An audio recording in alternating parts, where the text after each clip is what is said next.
Welcome to United Report, your daily hub for all things Manchester United. From breaking news to transfer talk and match updates, we've got every red covered. If you live and breathe United, hit subscribe and join the family. Glory, glory, Man United. The 23-year-old joins from Royal Antwerp on a 5-year deal as United look to steady their shaky start between the posts. With Onana and Bayindir struggling, Lammens is now tasked with becoming United's long-term number one.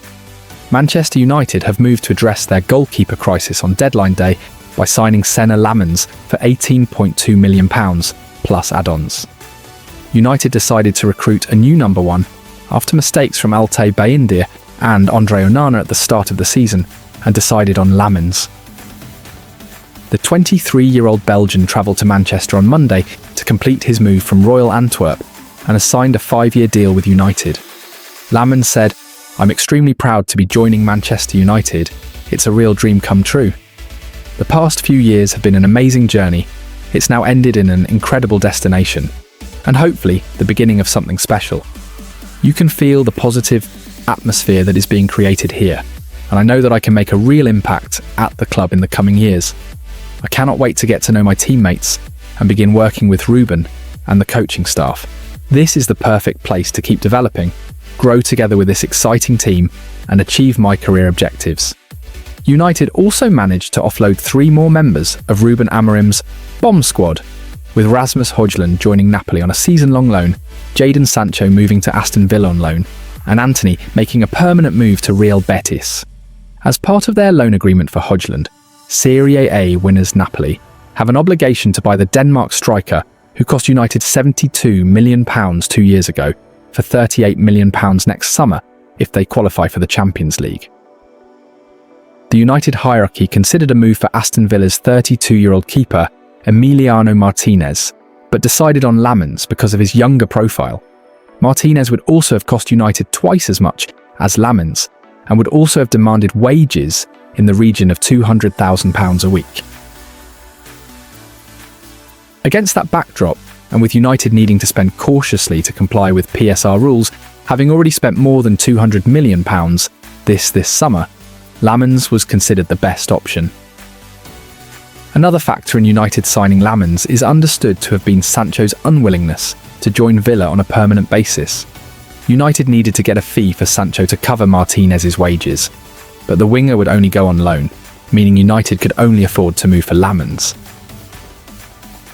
There is no sell-on clause in the deal agreed for Lammens, who United view as a goalkeeper who can grow into the role as first choice and become a mainstay in the team for a number of years.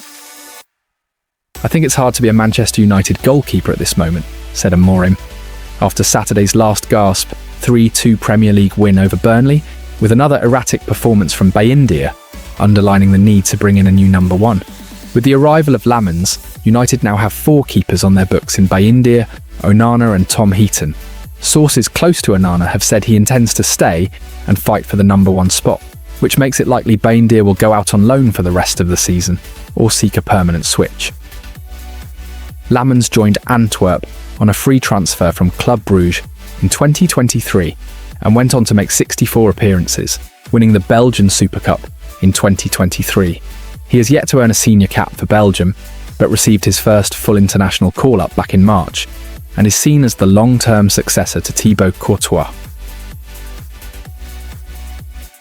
Lammens made 30 appearances in the Belgian Pro League last season, keeping 7 clean sheets, and is considered one of the most exciting young keepers in Europe. But there will be no hiding place for him at United, where the focus and scrutiny is relentless, with his first game set to be the Manchester derby against City at the Etihad Stadium on September 14th. Manchester United are in for a dramatic transfer deadline day. With Rasmus Højlund set for a loan-to-buy move to Napoli, Antony off to Real Betis, and Jadon Sancho wanted by Aston Villa, the Red Devils could still make a shock move for World Cup winner Emi Martinez as their new goalkeeper. Could United pull it all off before tonight's 7 p.m. deadline? Manchester United look set to continue their busy transfer window even during the final hours. The Red Devils enter deadline day still keen to do some more business. Ruben Amorim's side are in dire need of a new goalkeeper and have identified Aston Villa's Emi Martinez as a target. He was left out of the side as Villa lost to Crystal Palace on Sunday. Royal Antwerp star Senne Lammens has also been linked. Following Alejandro Garnacho's move to Chelsea, more exits could also be completed on deadline day. Antony, Jadon Sancho and Rasmus Højlund might all depart before tonight's 7 p.m. deadline. We're expecting confirmation of Rasmus Højlund's move to Napoli in the next few hours. Højlund, 22, arrived in Naples on Friday to undergo a medical with the Italian champions. The Danish striker will join Napoli on a season-long loan, which will see Manchester United bank £5 million. Antonio Conte's side will then be obligated to pay £38 million to sign Højlund permanently next summer. Real Betis have finally reached agreement with Manchester United to sign Antony on a permanent basis. Betis have stumped up a £21.6 million package for the 25-year-old winger, and United will have a 50% sell-on clause, The Athletic report. It's added that the Red Devils won't pay Antony a contract termination fee. Staying in Birmingham, Aston Villa are exploring a move for Jadon Sancho. Manchester United have thus far failed to offload Sancho, 25, after Chelsea opted not to sign him permanently at the end of last season, paying a £5 million penalty fee to send him back to Old Trafford. The Athletic report that any deal would separate United's interest in Emiliano Martinez. Emiliano Martinez was left out of Aston Villa's squad to face Crystal Palace last night, a game which Unai Emery's side lost 3-0. The decision came just hours after Martinez, 32, re-emerged as a target for United, with personal terms reportedly agreed. Emery told Match of the Day after full-time we will see tomorrow, for he stays. Of course, one of the circumstances that is not helping us. We need others, of course. I am happy with the players we have, but we have to get something more in the squad. The Red Devils will need to make a decision on whether to pursue a deal for Martinez or continue pushing for Royal Antwerp goalkeeper Senne Lammens, who's an option for Villa if they lose the Argentine. Hello and welcome to our live blog focusing on all things Manchester United. This transfer deadline day will bring you the very latest from Old Trafford throughout what's expected to be a morning and afternoon ahead of tonight's 7 p.m. deadline. Let's go. Manchester United transfer news. Senne Lammens. Manchester United. Senne Lammens Aston Villa. Emi Martinez Manchester United. Manchester United goalkeeper transfer. Manchester United deadline day news. Ruben Amorim Manchester United. Aston Villa transfer news. Onana mistakes. Bayindir Manchester United. Aston Villa are said to have made an approach for Manchester United target Senne Lammens, with the Red Devils courting both the Belgian and Emi Martinez before Monday night's transfer deadline. United are expected to bring in a new goalkeeper before the window closes, with neither Andre Onana or Altay Bayindir convincing in their appearances so far this season. Talks over a deal for Lammens have been ongoing, but it emerged over the weekend that United had rekindled their interest in Martinez, though they will only sign one. Martinez, 32, was heavily linked with a move to Old Trafford earlier in the summer.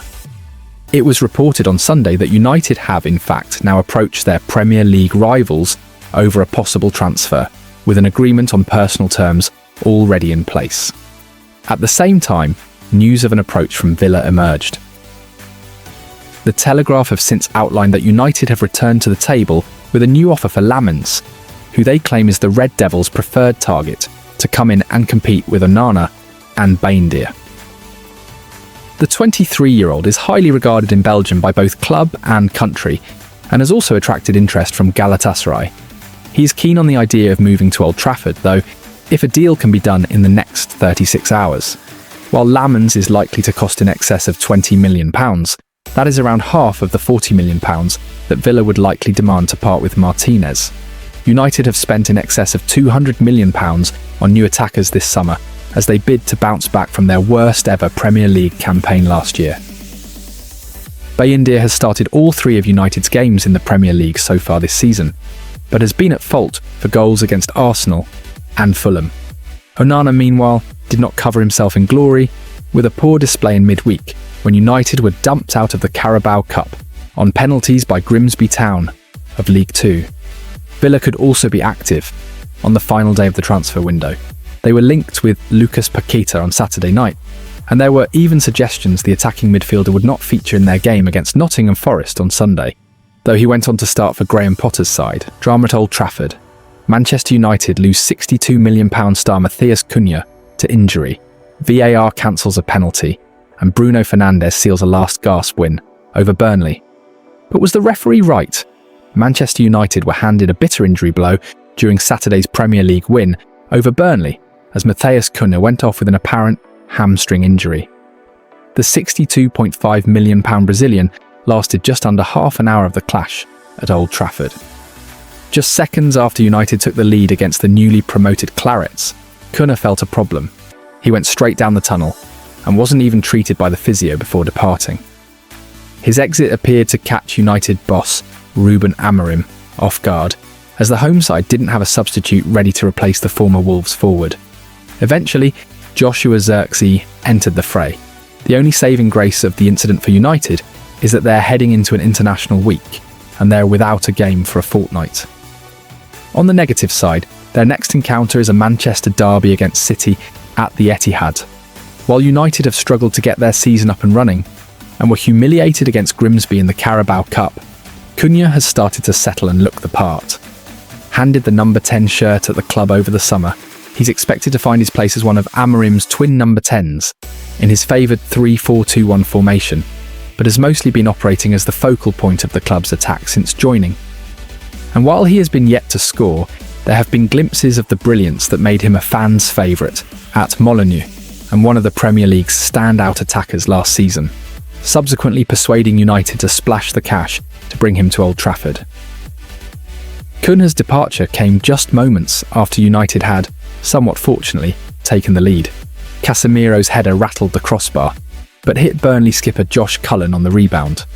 Martin Dubravka did his best to prevent the ball from crossing the line, but the technology showed that it had.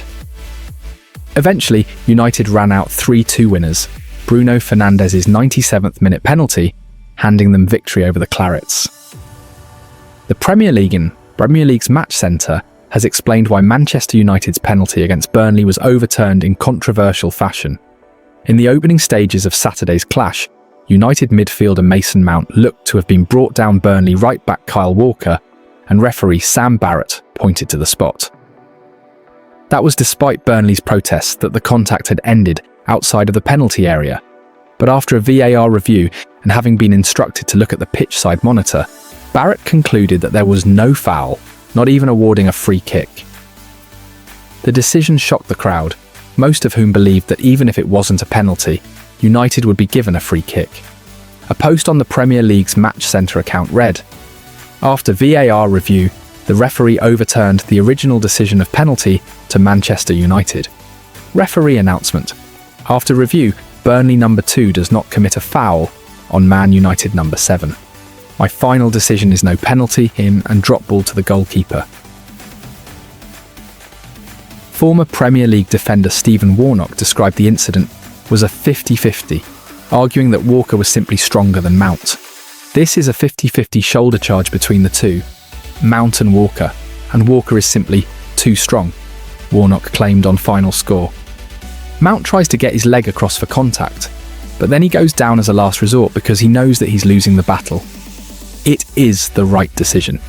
They have taken a while to get there, but the officials have worked together and come to the right result. United captain Bruno Fernandes even had the ball in his hands while the VAR check was ongoing. Soon after play had restarted with a drop ball, the Red Devils had another penalty appeal turned down. Burnley left-back Quilinci Hartman stopped United forward Ahmad with a sliding tackle to prompt huge appeals in the Stretford end. Replays showed that Hartman won the ball, and Barrett was right not to award a penalty. The host didn't have to wait long for a goal though, coming in fortuitous circumstances.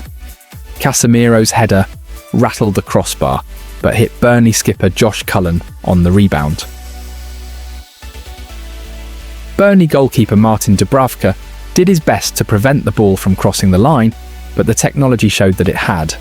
United had 2 golden opportunities to double their lead during the 8 minutes of stoppage time at the end of the first half, but Ahmad and Joshua Zirkzee both missed their chances to score.